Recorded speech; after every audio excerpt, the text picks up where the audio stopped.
Hey there, health enthusiasts. Ever feel like you're in a slump during the winter months? You're not alone. Today I'm diving into the world of light therapy and how it could seriously boost your mood and energy levels. First up, let's talk about red light therapy for your hands.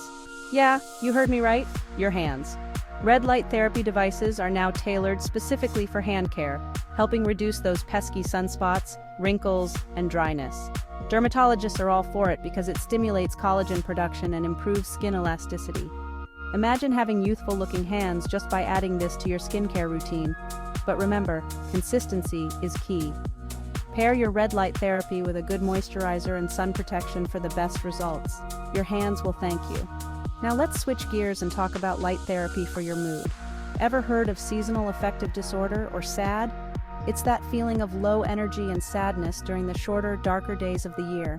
Light therapy lamps can mimic natural sunlight, making you feel more awake and positive.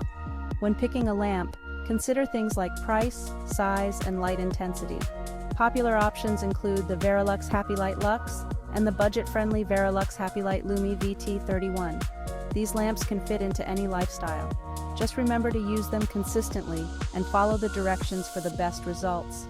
And there you have it. Whether it's rejuvenating your hands or lifting your spirits, light therapy can be a game changer. So why not give it a try? Your future self will be glowing, inside and out. Thanks for watching. If you found this video helpful, don't forget to like, subscribe, and hit that notification bell for more health tips from Peak Mind Provisions 369. See you next time.